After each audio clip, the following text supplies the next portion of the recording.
You're listening to episode 632 of the Father Bills Podcast.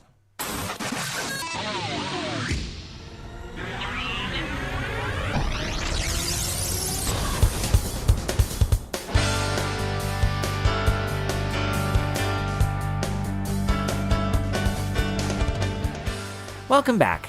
This week's episode, I'll be offering my own personal testimony. I don't usually do that in a homily, but I found that this would be important to offer my testimony of faith, in particular, my journey and response to the call of God to the vocation of the priestly life. And so you'll hear in the homily how that works together with the scriptures. And so this is the episode entitled, A Priestly Vocation Story, given on the third Sunday in Ordinary Time, 2018.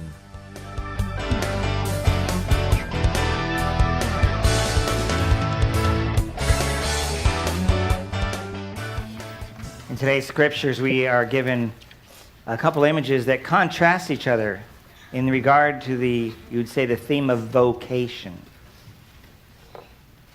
You have the apostles who were called. You also had Jonah who was called. The word vocation means to call. The interesting thing about these two stories is they contrast each other in a way. We hear from the Markan account of the calling of these apostles, they just dropped everything, including their father. You can imagine the father like, hey, wait, you know. But then you have Jonah. And actually, we haven't heard the whole story of Jonah. It would appear that he's totally willing and he's all good about this and excited. But all you have to do is read the story before the story for the rest of the story. He didn't want to do this at all. In fact, he escaped going the other direction. Jumped on a boat. And the boat then was tossed about the sea, and the members of the crew said, he's the reason for all this. And guess what happened to him? He ends up going overboard. Do you know this story? Yeah. And he gets picked up by a helicopter and flown away. No, he gets swallowed by a big fish, as the story goes, and spits him back out on the shore of Nineveh. So he is being said, pretty clear. I have called you. You need to go. And just make sure that we all know that he didn't have the most holiest intentions on his own part. He would rather Nineveh had been just completely wasted. No, he just out of reluctance just kind of goes through Nineveh and says what he needs to say. And they all repent, which is kind of shocking because his full heart wasn't in it. And even later, if you read the rest of the story, he was mad that they repented. In the psalm, we also hear this. The refrain was, teach me your ways, O Lord. The verse said, your ways, O Lord, make known to me. Teach me your paths. Guide me in your truth and teach me, for you are God, my Savior. So we have these contrasting images of vocation, and each learn about God through their interaction with him. Last week, I preached about the call of parenthood and how difficult it is. And if you are a struggling parent, which pretty much is everybody, if you're a parent, I've heard so much about the sadness of a child not, continuing with the faith or having some tragedy or whatever might be going on, leaving the family, whatever it might be. And yet, your vocation isn't over. You may feel like a failure as a parent to your own children, but I tell you, there are more children. And as a person that's worked in youth ministry for years, children often don't listen to their parents, but they will listen to somebody else's parents. That's why we have sometimes parents in youth ministry. They will finally listen to that person who actually becomes an agent of the parents. That's what a youth minister does, actually. They're an agent of the parents, trying to share and teach so that maybe mom and dad can't get through them, but somebody might. I'd like to offer a reflection on another vocation. We talk about parenting, being parents, and marriage. But the vocation of the ordained ministry, priest, deacon, or the religious life, maybe a sister or brother from a religious community. So let's turn the clock back for myself when I was a child your age. We have our choir, our children's choir here. Thank you for being here. But when I was your age, Mass was the most boring thing I could possibly think of doing. Choose anything else, and I would have rather done that. But see, my dad was brilliant. See, if I went to church with him, and he was the 7 a.m. in Medford, I'm like, Dear Lord, thank you that we don't have a 7 a.m. here at St. Anne, but they have early one there. And you know what he'd do? He'd make scrambled eggs and bacon afterwards. And I'd wake up because I'd sleep in normally. I'm like, can I have some of that? He goes, only if you go to church with me. I'm like, Dad's so smart. I'm like, I was motivated. Sure, so I'd get up early in the morning and afterwards. And it's not just, this is the deal. So it's not just any scrambled eggs and bacon. It's you take the bacon, you cut it up in little parts, and then you mostly cook it. And then you put it in the eggs and scramble it all together, and just like the bacon grease with the eggs, and just like, oh, it was awesome. I don't care what happened the rest of the day. That was the best part. Mass was still boring, though. I don't know what that priest was saying. It was kind of like the Peanuts. Rah, rah, rah, rah, rah. You know, I don't know what he was saying. He was talking way over my head. We didn't have a children's choir like we have here. So that's Dad's part of this whole picture. Mom's part is she started going to daily Mass. It was like summer, and now, we lived in Medford. We were a block away from the church. That kind of situations, like even when the bells would ring, I'd be playing, to hear the bells of the church ringing. And I started to know, why are they ringing? And I would be told, well, that's for the consecration. I'm like, oh, interesting. But boring, moving on. And go play marbles, play cards, or whatever. But Mom I'd see her on occasion walking to Mass. I'm like, where's she going? Where are you going? I'm going to Mass. I'm like, she's crazy, whatever. So I was curious, so I thought I'd go. So I went. It was very different. Here we have all the music, and it's about an hour long, and there it was like 30 minutes or less. I'm like, this is very different. There's no music. It was very simple. And then the priest asked my mom, hey, what about your son being an altar server? And so, of course, Mom's like, hey, why don't you be an altar server? Because the priest doesn't have it. Father doesn't have an altar server. I'm like, no, I can do that. Oh, come on. No. Yes, no. Yes, no. And the father comes up, hey, would you please, this is the nuclear option, by the way. The priest comes up, would you please consider being an altar server? I'll show you how to do it. I'm like, okay. Yeah. And I became an altar server and was an altar server all the way through high school. I'm still not quite, there yet. Being an altar server made Mass go faster. I'd be like, gosh, it's an altar server. Gosh, it's just like it started and it ended. Isn't it the case, guys, altar servers? Yeah. Right? Being in a choir makes Mass go a little faster too, I bet. Yeah. That's where I was. That's developmental. That's understandable. So I started getting a little bit older. I'm now an altar server in Medford. And about 14, my dad gets a change in his job, and we moved from Medford to Tualatin. Now, I was in Medford mid-high. Well, I was an 8th or 9th grader with our 10th graders. And I get shipped to Tualatin Middle School, where 6th graders were. I'm like, wow, this is not right. And of course, not only that, I had no friends, right? All my friends from all of my years in school that came through, gone. My life was decimated. 14 years old is a tough time, an adolescent, to be just pulled out and moved. But this was the key moment in my life. As hard as that was, and as dark as it was at times, there was only one person that stayed with me the whole time. And it wasn't Dad, and it wasn't Mom. I mean, they were there.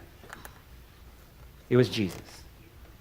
I knew about him. I saw him at Mass. I knew that there was the Eucharist. I heard about him. I listened, but it just wasn't really fully going there because just developmentally I wasn't ready. And through the darkness of my move and losing all my friends, well, we need friends. And he was the one that would never leave me. And that came to be the case all the way till today. He's the one that will never leave me. But it is hard. How many of you have moved, right? Have you moved before? It is not easy. It is hard. So, in fact, here's a little insight into the priesthood. You might think, what's the most difficult thing of the priesthood? People say, the celibacy thing. Like, no. Obedience, that's hard. But the hardest is being moved from the parish where you've fallen in love with everybody. Now, I'm not a religious, meaning I'm not a Franciscan, Dominican, or all that. I'm a diocesan priest, so I get moved around probably more than some of them, but within roughly the Archdiocese of Portland. But I remember I was in Roseburg, and I remember bawling my head all the way out to go to St. Anthony's in Forest Grove. But I was going to be there. It was actually turned out to be a wonderful move for me. I was the first-time pastor after 2 years as a priest. That was kind of unusual. I'm like, oh, okay, I think I can do this, and it seemed to go quite well. I was ready to keep going. I even told after my 6 years, that's the term, 6 years, I was told you can stay if you like. Yeah, absolutely. The next year they told me to move. Actually, it was an invitation. They told me, would you like to move to St. Anne in Grants Pass? Oh, by the way, not St. Anne, Our Lady of the River, and St. Patrick of the Forest, and we also have a school. I'm like, that's 4 entities if I've done my math right. As it turns out, I called the Walker family, who I know from a long time before ever coming here, and I talked to Glenn. You may know Glenn. And after hanging up the phone, I was absolutely convinced this is where I needed to go. St. Anthony's had 5 months without a priest before I got there, and things were just stopped. I was able to kind of bring them back into activity, and then after 7 years there, I think things were pretty good. So I was moved here. And I don't know if you remember, but my first homily here, my point was this. My job, as I see it, is to animate the parish. So that's still my job. So going back to my story, that's kind of got off the rails, but as a young person moving, now I'm in middle school, but I should be, or junior high, but I thought I should be in middle school. What's the deal? And it even turns out this. I was in 9th grade. There was some 8th graders. Some of them went to my church who would constantly threaten me and bully me. And actually one time they did assault me. Yeah. Well, luckily I was strong enough, because here's the common lie. If you tell anybody, we're going to make it worse. And my response was, it's too late. Sorry, you've already crossed the line. Thank God I had Jesus with me, because I knew he would protect me. And I went to the principal, went to my parents. They never touched me after that. All it was threat, because the institution I was in and my family were very good. But nonetheless, even during that, you can imagine what that does to a person. So you got this in the background. So I moved then from 9th grade to the high school at Tigard High School, and now I have some of my own friends. I'm establishing myself.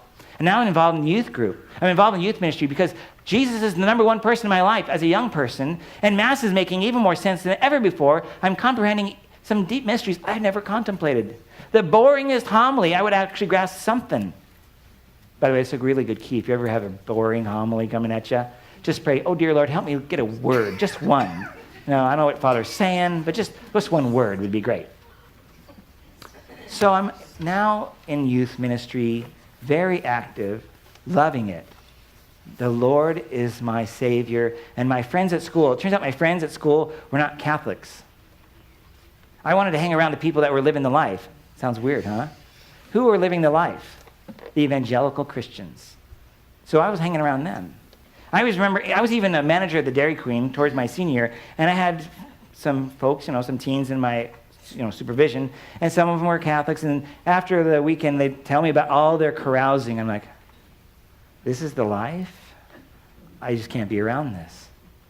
So, I didn't. I just made a choice. I'm not going to hang around that. It's dangerous. It's not going to help my soul. And here's another example where sometimes we have to make decisions. What's the call? What is my calling? I'm not quite fully aware of my calling. I want to make a lot of money. I'm a nerd. I'm a geek. I'm a programmer. I was already writing programs at this time on the computer.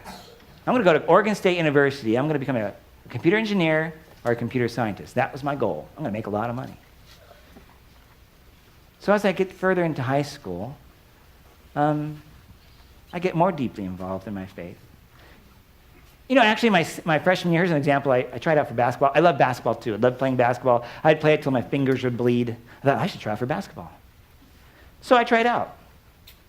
Now, I'll let you know, I probably would have been cut anyway because I wasn't good enough. But once I heard from the coach that if you're going to be on our team, you must eat, drink, believe, sleep, whatever. Your whole life must be consumed by basketball. I'm like, whoa, this is not anything I'm going to be involved in. That's idolatry by definition. I'm not going to be part of that. It's supposed to be fun. It's supposed to be a sport. So I just never showed up after that. Would I have been kicked out? Yeah. But I made a conscious decision. This is not going to be what I'm going to do. But I still played basketball. I had fun. At the end of my senior year, I wrote a letter. Because also at this time, I am thinking about the vocation of priestly life. The priests in my parish were amazing. There was a guy named Deacon John Kearns at the time. He was affiliated with the parish we were at. And he got ordained a priest when I graduated. So I went to Oregon State. Guess where he got moved to? Oregon State. Yeah, St. Mary's there. So I'm like, cool. You know what my dad said to him? He goes, my son's going to Oregon State. You're going there too. Well, go get him, Tiger. This is what he said to the priest. I was not aware of that. So obviously my dad was positive about this whole thing. I didn't want to talk about it because that kind of put me off into a strange space with other people. You know, like girls that I wanted to go date. That was not really a good effect. Hey, by the way, you want to go on a date? I'm thinking about the priesthood. Yeah, this doesn't work really well. So I go to Oregon State University. And again, my Catholic friends not really living the life. So I decided I'm going to join a co-op where they're all Christians, evangelicals it turns out, and I was like the only Catholic there. There was another one, didn't find out that till later. But I'm like, these are the guys, they don't drink, smoke, some of them wouldn't even dance, etc., whatever that might be. But I'm like, but these guys are trying and striving to live the life. I am trying as well. And it was a great opportunity for me to share that. By the way, Catholics are Christians, are Christians, are Christians. Yeah. Because some of them didn't know that. Some of them were told by some people, like, I had a guy come up to me and said, here, this trophy we won at our intramural football thing, why don't you worship that like you worship Mary? Like, what? We need to talk. And that's what we did. We talked, and we came to a communion. I mean, in other words, an understanding. And he finally understood for the first time that we don't worship saints. It had never been explained to him. So I had a calling there. Meanwhile, Father Kearns is now dialoguing with me, and I'm very interested in the priesthood with him, talking about it. It sounds very exciting, but yet I want to make a lot of money. Computer engineering I was not cut out for it, but computer science I was in. I was doing good in that, but I started realizing I'm not with people. This is a very isolated work that I'm doing. I'm really a people person. But you know what I could do? I know what I'll do. I will teach this at the high school level, math and computer science. That's what I'll do. And so I shifted into that. And I met some of my best friends there, one guy named Terry. And he and I were really good friends. And I remember telling him towards the end of our college years, I said, wouldn't it be awesome if you and I got a position at Tigard High School, right, my alma mater, and we were in the math department together? That'd be awesome, right? Meanwhile, I was dating as well at the end of my senior year. And I dated for 2.5 years, and we were even talking about marriage after we both graduated. I moved to Portland, got a job at Central Catholic High School, taught math and computer science there. By the way, that's my only Catholic schooling that I ever had. Isn't that weird? I'm a public school kid the whole way through. But it was a wonderful time. It was hard. And then Terry calls me after 2 years. He goes, hey, Bill, what? There's an opening here at Tigard. Guess who's, by the way, at Tigard now? Terry got the job at Tigard. I'm like, well, great. And so I apply, and I get the job too. And so guess what? We are both working at the same place. This is awesome. Now, meanwhile, during that time also, we broke it off together, and she went her way, and I went my way. She now has several kids. I'm like, this is an amazing opportunity now. I am teaching, and it was awesome. The teens had no idea what was going on in my life, and neither did any of the teachers, except for Terry. Because I don't know, around November of the school year, I go, hey, Terry, I don't think I'm going to finish any more in this. This is going to be probably my last year. I think I'm going to go to seminary. You know, I've sometimes talked about this priestly thing. He goes, yeah. I just need to tell you, I can't tell anybody. I just need to let you know so that when at the end of the year, I'm going to do this, at least we have a gut check that I'm not crazy. Because, by the way, when I ended that year, I did say I'm done. The position was only 1 year, and it could have gone further, but I said no. I met with a principal who was Catholic, apparently. I didn't know that. And he goes, here's his response, because he goes, what are you going to do? I'm like, I'm going to go to seminary and study for the priesthood. He goes, oh, wait, you didn't have to do that. I could have helped you find a job. I know, yeah, you don't even know me. It's okay, just chill out. We're going to be all right. So, interesting thing is, when I moved to Tigard, let me back up. When I went to Central Catholic High School, Father John Kearns, who was at Corvallis, gets moved to be the vocation director at the pastoral center, which is blocks away from where I'm working. Now, he thinks I'm off the market, right? Because I'm going to get married. And no communication with him because I'm working on another angle, you might say, in my life. But after we broke it off and I went to Tigard High School, I went to a parish where I was before. Guess who got reassigned there? He's following me. Father Kearns is following me. Or maybe it's God following me. So you remember Jonah? He tried to run. Yeah, and yet the apostles dropped everything. I wasn't ready yet. So finally, as I'm working through that last year, and I told my friend Terry, it was kind of like, oh, I think I can tell somebody. I never told my students. There was even a time in the class that was weird, it's like a joke. In my class, I was doing some math problems, and over here, there were 3 girls. One was Mormon, one was evangelical, and the other one was Catholic. And they were all talking about how I, to them, looked like a minister. Isn't that weird? Well, I can imagine him being a minister, and the other one said, I can imagine him being a priest, and I'm just like going, oh man, is it on my forehead? I have told nobody whatsoever. And so I then make an appointment with Father Kearns. He's thinking he's getting ready for the marriage, right? So I didn't say why, I just said I need an appointment. So I walk into his office, and I walk in literally, and I go, Father John, you got me. I give up. He goes, what are you talking about? All these years we've been exploring this. There's nothing holding me back. All the things I've ever wanted to do have happened. All the bucket list things that I created unknowingly have been fulfilled. I have run long enough. Game's up. I'm willing to let go.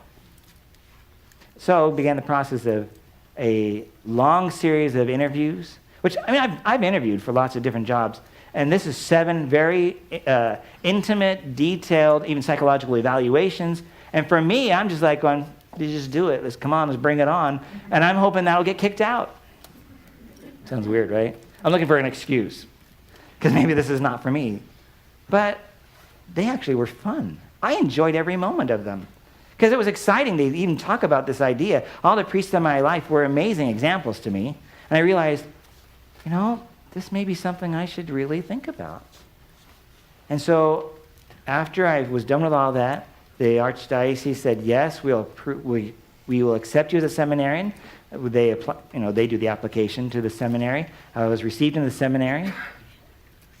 And 7 years later, I was ordained.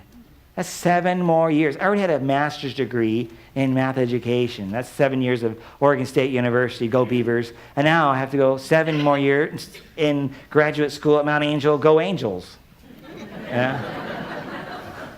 It's kind of fun. Aunt Angel, do you see there's a connection, girls and boys? A little bit. Yeah. See, during my time there, though, keep this in mind, it is a pressure cooker for a lot of guys. I'm not aware of that, because I'm just going to say, you know what? I realize if I'm going to be a priest, I can't be something fake. I'm not going to pretend. I got things I can do. I can go back to teaching. I loved that. So I just was me. And it was a lot of fun. And, we'd have these interviews, there was a formation, they'd challenge us about things. I'm like, okay, let's do that, let's try that. The other guys were like, they were really stressing it out. They really needed it. My gift was, I didn't need this. I'm just trying to respond as I think I'm called to. Remember, vocation. Because if this is real, I have to be me, and I will work as much as I can to change and to repent of sin, the theme of today as well, and just see what happens. So by the grace of God and through the decision of the Archbishop, they said, yes, we want to ordain you. I was going to be the only priest that year. As it turns out, 3 other guys came on board during the time, and one of them turns out to be our bishop. Whew, that was a close one. The rate of dropout at seminary is high. So in my class of 17 that started, you remember these 3 that showed up? They came in late. The 17 that started in my class, only 3 of us, you could say, finished. Either they were asked to leave, or they left on their own, which is the ideal. You want them to leave on their own. Or they went through. It's now 17 years later. I would never thought. I remember, oh, by the way, here's another funny one. So during this seminary time, I have to do a pastoral year. We've had pastoral year students, right? So I get assigned to guess what priest? Father John Kearns again. It was wonderful. It was wonderful. I've lived a blessed journey. And I'm so grateful that I am here. I'm grateful to have walked all these things, good things, bad things. And I wanted to let you know that you are all called to something, whether it be a parent. If you feel like a failed parent, it's still going to be a parent to somebody else. You're called maybe by your single life to serve in a particular way because you might have that time where you might not if you're not a parent, to the church or others. If you are a younger person, a young adult, maybe God's calling you to some religious life or maybe ordained life. Who knows what your calling is? But keep in mind these two examples from the gospel, the apostles, and from the book of Jonah himself. We had examples of people that finally just gave up. They finally just dropped their nets and followed. All that things. Think of the nets as a paradigm or an analogy or a metaphor for all the stuff that we hold on to. Remember they were mending their nets? How many of us mend our hurts? How many of us lift up the things that we need to let go of? For me, it took 7 years to get rid of all the things that were in my way to say yes on my part. But I also was like Jonah. I tried going the other way in my life, tried to avoid it. But God is a God that just keeps hounding us in a loving way. And I'm so grateful that he's that faithful, because I've not always been that faithful. And even as a priest, when I screw up, he lifts me up. And sometimes there are people saying, well, isn't it a boring life? I mean, aren't you lonely? Like lonely? I've never been lonely. Maybe I've been misunderstood. That's kind of hard.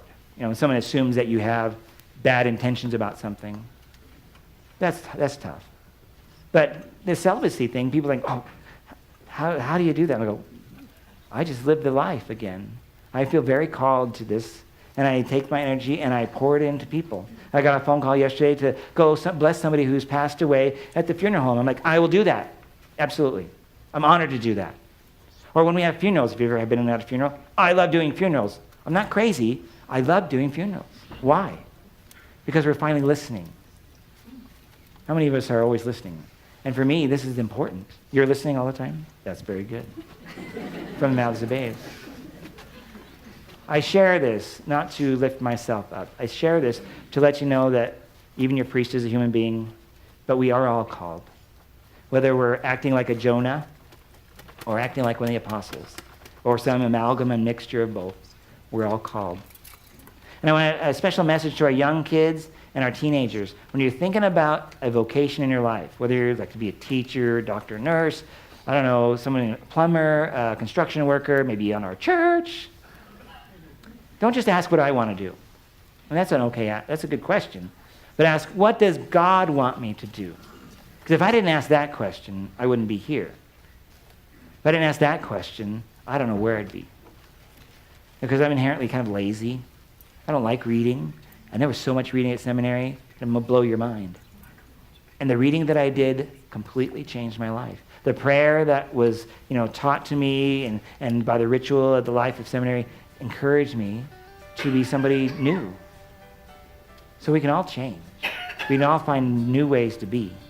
And despite whatever difficulties may be in your way, God can overcome them and give you a direction wherever it might be. It may not be where you think it is. It could be somewhere else.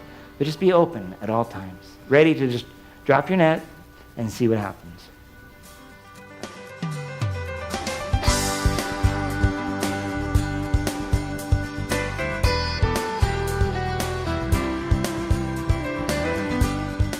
Thank you again for listening to this episode of the Father Bill's podcast. That was a rather long homily. And when someone gives their vocation story or just a testimony, it's so personal, it's hard to minimize or to whittle it down to a shorter thing. And I was not using notes, so that is my excuse, and I'm sticking to it. I could always talk so much about what God has done in my life, and I'm so grateful. But I appreciate all the comments and the encouragement that has been given to me in this ministry as doing podcasts and publishing my homilies for people to hear. And I hope they are I hope they are a source of encouragement to you, and in particular this one, an encouragement to a vocation, whatever God is calling you to be, whether it be married life, ordained ministry, specifically priestly ministry, or the religious life as a brother or a sister in a religious community, whatever it might be, or if you're being called to be single, to then welcome that and engage your life in service to the gospel in a way that our married couples cannot do. So that is what we are called to do, one of those things. And in the middle of all that, there's a bunch of details, which again would take almost a lifetime to discuss. So if you have any questions for me, please don't hesitate to go to my website, and you can email me directly from there, or check out my Facebook or Instagram or Twitter account on that same website, and that is fatherbill.org, FRBILL.org. And until next time, may God bless you and have a great week. Bye-bye.